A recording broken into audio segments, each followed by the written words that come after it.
ini ialah TWS dengan feature Active Noise Cancelling dan harganya cuma bawah RM100 sahaja.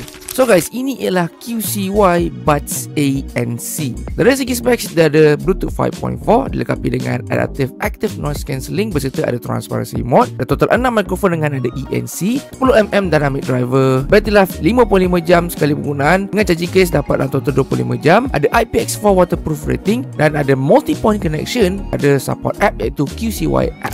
Dari segi design, dia punya bentuk lebih kurang sama macam dia punya flagship model Melo Buds Pro, dan dia punya material ni keseluruhan buat pada plastik saja. Tapi apa yang uniknya ialah dia punya texture ni macam ala-ala leather, dia nampak agak premium lah. Tapi secara keseluruhan dia buat pada plastik saja, agak ringan. Dan kalau korang tengok dekat bahagian earbud dia pun ada leathery texture juga. Tapi dia punya ni overall buat pada plastik saja dan cukup-cukup ringan. Overall fitting memang cukup-cukup selesa. Ringan pun ringan, dan dia punya fitting ergonomik pun cukup-cukup bagus. Untuk dia punya mikrofon, korang boleh dengar lah mikrofon test ni. So guys, ini ialah cubaan mikrofon QCY Buds ANC ya. Cubaan 1, 2, 3. Cuba cubaan 1, 2, 3. Cuba cubaan 1, 2, 3.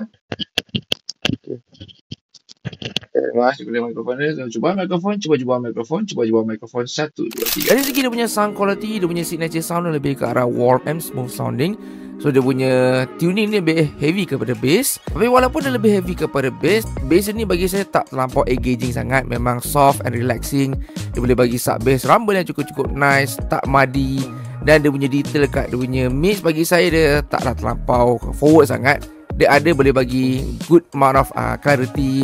Same goes dengan dekat bahagian dia punya treble pun dia boleh bagi detail yang okey tapi tak terlampau sparkling sangat lah. Tapi jangan risau, dia punya tuning ni korang boleh adjust dekat dalam dia punya app lah, dan adjust ikut kepada korang punya preference. Dari segi dia punya ANC dan juga dia punya transparency mode, bagi saya untuk harga bawah 100, ANC dia ni memang cukup-cukup impressive. Bunyi kipas yang bising dia dapat tone down kan, so korang boleh fokus pada korang punya music. Dan juga dia punya transparency mode, bagi saya dia punya transparency mode memang cukup-cukup praktikal. Memang sangat-sangat bagus lah untuk korang dapat dengar di sekeliling korang.